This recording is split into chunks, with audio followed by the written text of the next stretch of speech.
겉은 바삭하고 속은 촉촉한 것은 무엇일까요? 네, 치킨. 네, 겉바속촉은 치킨이죠.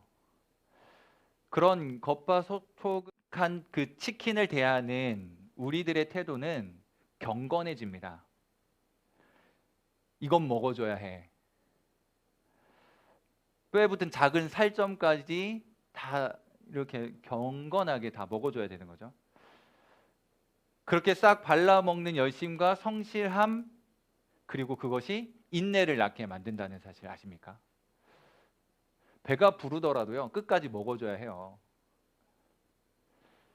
모든 사람들의 마음을 사로잡는 겉바속촉의 치킨처럼 여러분들이 그런 인생 되셨으면 좋겠습니다. 그래서 오늘 설교 제목이 뭐예요? 겉바속촉 인생입니다. 여러분들이 그런 인생 되셨으면 좋겠어요. 누구나 친구하고 싶고요. 누구나 함께 하고 싶은 그런 사람 되셨으면 좋겠고요. 끝까지 성실하고 진실하게 대해 주어야 할 사람이었으면 좋겠어요. 누구나가 아껴주고 소중하게 여겨주고 싶은 그런 사람이 바로 여러분들이었으면 참 좋겠습니다. 사람도 그렇지만 하나님도 그렇게 대할 수 있는 그런 사람이면 좋겠어요. 하나님께서 여러분들을 그렇게 성실함으로 대하시고 또 소중하게 여겨주시고 끝까지 책임져야 할 사람으로 아껴주시는, 그래서 하나님 앞에서 여러분들이 겉바속촉 인생이 되셨으면 좋겠습니다. 사사기 8장 끝에서부터 9장에 이르는 이 내용을 보면요, 몇 가지 단락들이 있어요. 첫 번째는요, 기도원의 진심이 무엇인지를 보여주는 대목이고요. 그 다음에 그의 아들 아비멜렉의 잔혹함을 보여주고 있고요. 요담의 저주에 대한 이야기가 있어요. 그리고 아비멜렉과 세겜의 사이에서 다툼이 일어나고 결국에는 몰락하는 이런 내용으로 사사기 8장 마지막 부분과 9장까지 이어져 가고 있는 걸 봅니다. 오늘 성경에 소개되는 이야기는요, 아무리 읽어봐도 이런 내용이 성경에 기록된 이유는 무엇일까 고민하게 만들어요. 뭔가 정돈되어 있지 않고요, 뭔가 어수선해 보이는 그런 기분이에요. 마치 그냥 막장 드라마를 보고 찜찜한 느낌이랄까요? 이런 이야기를 읽으면 우리가 얻게 되는 교훈이 도대체 무엇일까를 많이 고민하게 돼요. 우리가 짧은 본문을 읽어가지고 전체 내용을 잘 이해를 못하고 있으니까 대략을 한번 설명해 보도록 할게요. 기드온이 미디안과의 전쟁에서 승리했다는 사실을 우리는 지난주에 이야기를 살펴보았어요. 그랬더니 이스라엘 백성들이요, 기드온에게 왕이 되어달라고 요청을 하는 거예요. 그런데 기드온은요, 나는 너희들을 다스리는 왕이 되지 않겠어. 오직 이스라엘의 왕은 하나님이시다라고 하는 이야기를 하는 거예요. 내가 아니라 하나님께서 너희들을 다스려 주실 거야 라고 하는 이야기를 기드온이 선언하듯이 이야기를 했어요. 그런데 여러분, 실제로 기드온의 마음이 왕이 되고 싶은 마음이 없었을까요? 뒤에 아비멜렉에 대한 이야기를 좀 하겠지만 먼저 당겨서 이해를 도우면, 아비멜렉이라고 하는 이 사람의 이름의 뜻은요, 나의 아버지는 왕이시다 라는 뜻이에요. 아비멜렉은 기드온의 아들이었거든요. 근데 그의 이름을 나의 아버지는 왕이다라고 이름을 지었다고 한다면 누가 왕이란 말이에요? 기드온이 왕이라는 말이죠. 정말 왕이 되고 싶은 마음이 없었을까 의심하게 만드는 대목이죠. 그리고 기드온이요, 치명적인 실수를 저질러요. 기드온이 왕이 되기를 거절한 후에 이 백성들에게 무엇을 요청하냐면, 탈취해온 금 귀고리들을 다 모아달라, 나에게 가져다 달라라고 요청을 해요. 그 금을 모아서 에봇을 만드는데요, 그 에봇을 만들어서 자기 집에 두었어요. 근데 이 에봇이 뭐냐 하면 제사장들이 하나님의 성전에 나아갈 때 입었던 옷이에요. 그리고 이 에봇은 하나님의 뜻을 구할 때 사용했던 도구이기도 합니다. 그런 에봇을 금으로 만들어서, 원래 금으로 만드는 게 아니거든요. 옷이니까 누가 옷을 금으로 만들겠어요. 그냥 장식용으로는 몰라도 원래 이 에봇은 금으로 만드는 게 아니에요. 그런데 기드온은 금으로 에봇을 만들고 자기 집에 두었어요. 기드온은 제사장도 아니었죠. 그런데 그렇게 했어요. 결과적으로 성경은요, 우리에게 무엇을 가르쳐 주냐면 기드온에게 이것이 올무가 되었다라고 가르쳐 주는 거예요. 잘못된 처사였던 것이 분명한 거죠. 문제는요, 사사기 8장 27절에 뭐라고 기록하냐면 음란하게 위했다라고 말합니다. 하나님이 아닌 다른 신을 위할 때 사용하던 그런 단어이거든요. 하나님만을 사랑하고 하나님만을 섬겨야 할 이스라엘 백성들이 우상을 섬긴다든지 다른 신을 섬길 때 음란하게 여겼다라고 하는 표현을 써요. 그러니까 하나님이 아닌 이 에봇을 하나님처럼 섬겼다라고 하는 의미로 이해될 수 있는 거죠. 그러니까 금 에봇을 만들어 놓고 신처럼 섬겼다는 거예요.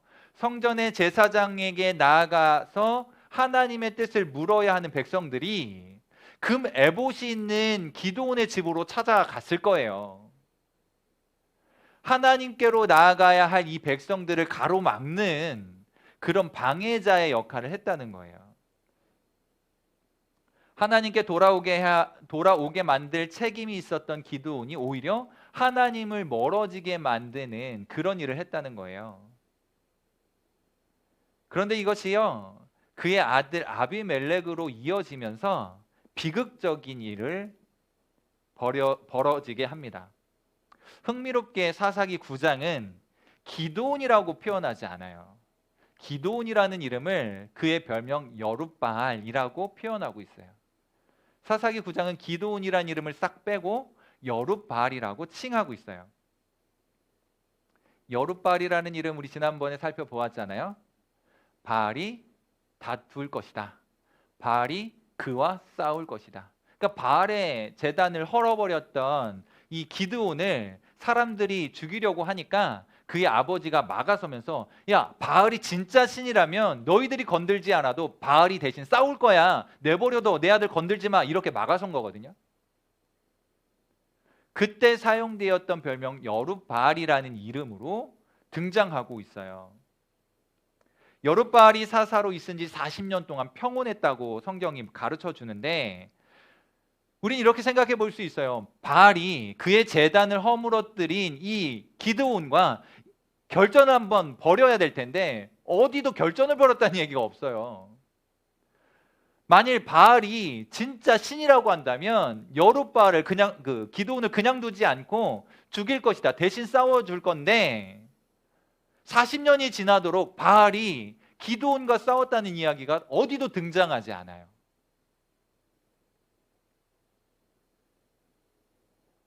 그냥 40년 동안 평안했다는 이야기만 나오는 거죠. 그의 이름의 뜻과는 다르게 아무런 싸움도 일어나지 않고요, 그저 평온한 것처럼 죽음을 맞이합니다.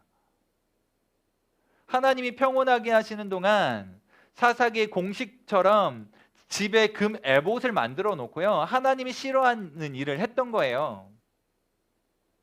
그리고 여룻바알 기드온이 죽은 후에 사건이 벌어집니다. 기드온에게는 아내가 많았어요. 그리고 그에게는 아들이 무려 70명이나 됐거든요. 그리고 세겜에 첩을 하나 두었는데 그 첩과의 사이에서 태어난 아들이 아비멜렉이에요. 기드온이 죽은 후에 아비멜렉이 어머니의 고향인 이 세겜에 가가지고 세겜 사람들의 지지를 얻는 거예요. 야, 70명이 너희들을 다스리는 것과 한 사람이 너희들을 다스리는 것 사이에 무엇이 더 좋겠느냐 선택해라. 나는 너희들과 같은 세겜에 피가 흐르고 있는 사람이야. 너희들과 혈육이야 라고 이야기를 한 거예요. 그러자 세겜 사람들이 아비멜렉을 왕으로 세우게 되죠. 기드온이 이렇게 얘기했었거든요. 나와 내 자손이 너희들을 다스리지는 않을 것이다. 하나님이 친 너희들을 다스릴 것이다. 하지만 아비멜렉이 왕이 되었습니다. 사람들을 돈으로 사서요, 자기를 따르게 만든 다음에 형제, 배다른 형제이기는 하지만 70명의 기드온의 아들을 한 바위에서 한꺼번에 죽여버려요. 그런데 극적으로요, 그 아들 중에 한 명 요담이라고 하는 아들이 무사히 피신하게 되었어요. 그리고 아비멜렉이 왕이 되었다는 이야기를 듣고는 이렇게 저주를 하는 거죠. 결국 아비멜렉에게서요, 불이 나와서 세겜을 살릴 것이고 세겜 사람들에게서 불이 나와서 아비멜렉을 살릴 것이다 라고 하는 내용이에요. 그리고 오늘 본문이 등장하는 겁니다. 아비멜렉이 다스린 지 3년에 하나님께서 악한 영을 보내신 거예요. 그래서 세겜 사람들의 마음을 바꾸어 놓았어요. 그리고 아비멜렉을 배반하게 만들었어요. 그럼 이제 본문의 내용이 이해가 되실 거예요. 아비멜렉과 세겜 사람 사이에 전쟁이 일어난 거예요. 나는 너희와 같은 혈육이야 라고 해서 한편 먹었었던 이들이 하나님께서 보내신 그 영으로 말미암아 서로 헤어지게 되고 갈라지게 되고 배반하여서 결국엔 전쟁을 치르게 된 거예요. 아비멜렉은요, 자신을 배신한 이 세겜 사람들을 망대에 몰아놓고요, 불을 질러서 다 죽여버렸어요. 그렇게 해서 죽은 사람이 무려 1000명이나 됩니다. 그리고요, 또 다른 전투에서 같은 방식으로 망대를 공격하려고 할 때 망대문 가까이에 서 있던 아비멜렉에게 그 위에서 윗짝을 탁 떨어뜨려 가지고 머리에 맞았어요. 그래서 성경은 두개골이 깨졌다라고 표현해요. 세겜 사람들을 불질러서 죽인 이는 아비멜렉이고 아비멜렉을 죽인 이는 세겜 사람들이었어요. 그러니까 결국 기드온의 살아남은 아들 요담이 저주한 대로 그대로 이루어진 거죠. 오늘 아비멜렉의 이야기는 뭔가 어수선해요. 목사님들 이 본문을 계속 읽으면서 도대체 뭘 이야기하려고 하는 것일까 한참 고민을 해보았습니다. 뭔가 어수선하거든요. 도대체 무슨 말을 하고 싶은 거지? 도대체 우리가 지금까지 살펴보았던 다른 사사들의 이야기하고 좀 다르더라는 거예요. 아리송하죠. 위대한 전쟁의 용사였던 기드온이 금 에봇을 만들고 첩의 아들이 70명의 형제들을 무참하게 죽이고 같은 편이었던 세겜 사람들과 아비멜렉이 등지고 싸우다가 결국 같이 망하게 되는 일들이 벌어졌어요. 이 정도 되면 막장 중에 막장 아니에요? 뭘 이야기하는 걸까요? 뭔가 찜찜하단 말이에요. 그럼에도 불구하고 우리는 이 내용 속에서 교훈을 얻어야 해요. 이제까지 사사기에서 이스라엘을 위협했던 것은 외부의 적들이었어요. 메소포타미아 왕 구산 리사다임, 모압 왕 에글론, 하솔 왕 야빈과 그의 군대 장관이었던 시스라, 그리고 미디안, 이 모든 것들은 외부에 있었던 외적이었습니다. 그들이 이스라엘을 위협했어요. 그런데 오늘은요, 외부의 적이 아니에요. 사사였던 기드온과 그의 아들 아비멜렉이 위협적인 존재로 드러나고 있어요. 외부의 적이 아니고 내부의 적이라는 거예요. 세겜 사람들이 망대에서 불에 살라지고 아비멜렉이 맷돌에 두개골이 깨지는 비참한 최후를 본 후에 사사기 9장 56절에서 그렇게 된 것은 아비멜렉이 행한 악행을 하나님이 갚으신 것이다 라고 기록해주고 있어요. 외부의 적이 아닌 내부의 적에 의해서 위기가 초래되었고요. 그리고 그 것들을 타개하기 위해 하나님께서 이와 같이 처리하신 것을 보게 되는 거예요. 여러분, 오늘 이와 같은 어수선해 보이는 뭔가 아리송해 보이는 성경에 이런 내용이 있어 라고 말할 만한 그런 내용인 것 같아 보이지만 오늘 이 말씀을 읽으면서 우리 내면을 좀 들여다 볼 수 있었으면 좋겠어요. 체면은요, 잠시 좀 내려놓자고요. 자존심도 잠시 내려놓았으면 좋겠어요. 세상이 속삭이는 비교의식도 잠깐 내려놓으세요. 그리고요, 우월감을 좀 내려놓았으면 좋겠어요. 그리고 정직하게 하나님의 말씀 앞에 한번 서보자는 거죠. 우리는 아니라고 하지만 다 왕이 되고 싶잖아요. 나는 아닌데요 라고 할지 모르지만 우리 내면에 깊숙이 있는 실체를 보면 다 왕이 되고 싶어요. 솔직하게 한번 대답해 보세요. 특히 동생이 있는 사람들 잘 생각해 대답해 보세요. 동생에게 심부름을 시켜서 내가 하기 싫은 일을 하게 만드는 게 좋으세요? 아니면 동생이니까 내가 손수 섬겨줘야지 해가지고 귀찮은 일을 내가 하는 게 더 좋으세요? 이 질문 이해되세요? 여러분이 직접 하는 게 좋으세요? 동생 시켜 먹는 게 좋으세요? 어떤 거예요? 솔직하게. 내가 하는 것보다는 동생 시켜 먹는 게 좋잖아요. 내가 그 일을 귀찮은 것도 그렇지만 우리는 무엇에서 만족감을 느끼냐면요. 내가 지시했고 누군가는 내 명령을 따른다라고 하는 거에 만족감이 있을지도 몰라요. 우린 다 그런 사람들이거든요. 왕이 되고 싶은 거예요. 누군가의 지시를 받기보다는 지시하고 싶고요. 누군가의 말을 들어서 수동적으로 살아가는 것보다는 내가 적극적으로 내 인생을 펼쳐내고 싶고 내가 하고 싶은 대로 하고 싶은 그런 충동들이 우리 속에 있는 사람들이에요. 솔직하게 그렇잖아요. 반대로 형이나 언니한테 귀찮은 일을 떠넘기는 것이 좋아요? 아니면 내가 동생이니까 해야지라고 생각하고 하는 게 좋으세요? 우리 솔직하게 한번 이야기해 보자는 거죠. 동서고금을 막론하고요. 인간 속에는 왕이 되고 싶은 욕망이 누구에게나 있었어요. 편해지고 싶고 높아지고 싶고 그런 욕구가 우리 속에 있는 거예요. 그런데 이제는요. 하나님이 보실 때 겉, 바, 속, 촉의 인생이 되셨으면 좋겠습니다. 하나님께서 소중하게 여길 수 있고 하나님께서 아껴주시고 하나님께서 위해 주실 수 있는, 그래서 하나님의 마음에 감동을 줄 수 있는 사람이었으면 좋겠어요. 누가 하나님의 마음을 감동할 수 있습니까? 내가 하나님보다 앞서고 내가 하나님보다 높아지려고 해서는 불가능한 일이거든요. 겸손히 하나님 앞에서 나의 왕은 하나님이십니다. 하나님이 말씀하시니 내가 듣겠습니다. 하나님이 아니면 저는 한순간도 살 수 없는 인생입니다. 이것을 고백하는 사람이 그런 사람이에요. 하나님의 마음에 감동을 주는 사람이죠. 하나님보다 더 사랑하는 것들을 포기해야 돼요. 내가 내 인생의 주인 되고 맘대로 하려던 습관들을 고쳐야 돼요. 하나님이 원하시는 삶을 살아갈 수 있기를 축복합니다. 하나님을 위한 삶이 곧 나를 위한 삶이라고 인정할 수 있었으면 좋겠어요. 하나님과 나는 대립되어 있는 존재가 아니고 하나님을 위해 사는 것이 나를 위한 삶이고 하나님이 기뻐하시는 인생이 나의 기쁨이고 하나님이 즐거워하는 것이 나에게도 만족이다라고 하는 생각, 그것이 믿음으로 작용해서 여러분들의 인생을 이끌어갈 수 있게 되기를 바라는 거예요. 하나님의 마음을 여러분들의 가슴 속에 좀 채우셨으면 좋겠어요. 하나님의 마음으로 여러분들의 가슴을 채웠을 때 하나님께서 여러분들의 인생을 어떻게 이끌어 가시는지 한번 보시라고요. 그것을 실제로 경험해 보실 수 있었으면 참 좋겠습니다. 우리는 기독 청소년이라고 하는 사명선언을 매주 예배가 마치면 선포합니다.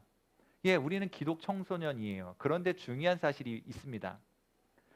기독 청소년이라고 하는 명찰을 하나 달았다고 자연스럽게 그냥 자동으로 기독 청소년이 되는 게 아니에요. 명찰을 달았다고 내년까지 기독교인, 기독 청소년이 되는 게 아니라는 거예요. 지금까지 그렇게 하지 못했던 과거를 청산해야 돼요. 그리고 하나님이 진정 원하시는 삶을 살기 시작해야 됩니다. 내가 내 마음대로 살려고 했고 왕이 되고 싶어 했던 그 충동과 욕구 내려놓고 하나님 앞에서 하나님의 왕되심을 인정하고 사는 거예요. 내가 나의 인생을 다스리는 것이 아니라 하나님이 나를 다스리시도록 그렇게 살아가셔야 돼요. 그렇게 하고 달게 된 기독 청소년이라고 하는 명찰이요, 그제서야 비로소 효력을 발휘하는 겁니다. 하나님께서 정말 원하시는 삶을 시작해야 할 때입니다. 하나님께서 정말 바라시는 것은 하나님과 상관없이 살아왔던 지난 날들을 멈추는 거예요. 그리고 오직 하나님이 기뻐하시는 말씀을 따라 살겠다라고 하는 그런 의지를 가지고 실제로 그런 삶을 살아가는 거예요. 하루하루 그런 시간들을 살아갈 때 하나님께서 매일 매 순간에 여러분들의 인생을 붙들고 계신 것이 느껴질 거예요. 그래서 오늘부터 목사님 여러분들에게 제안합니다. 하나님의 말씀을 읽어야 하나님의 뜻을 알게 되고 하나님의 뜻을 알아야 하나님의 그 원하시는 바를 따라 기뻐하시는 바를 따라 살 수가 있잖아요. 그래서요, 한 달에 한 번 한 구절 암송을 좀 했으면 좋겠어요. 오늘 주보에 성경 암송 구절이 하나 나갔습니다. 그 구절을 같이 읽고 매일 아침마다 또 저녁마다 한 번씩 읽는 거예요. 뭐 한 번 읽는 거니까 10초, 20초면 충분히 읽거든요. 한 달 동안 이 말씀을 좀 생각하면서 읽는 거예요. 그럼 한 달 정도 그렇게 하면 아마 외워질 겁니다. 그렇게 해서 한 달에 한 구절 정도는 가슴에 좀 새겼으면 좋겠어요. 귀찮아서 안 하지 말고 이미 외운 거야 라고 생각하고 안 하지 말고요. 한번 해보기를 부탁을 드립니다.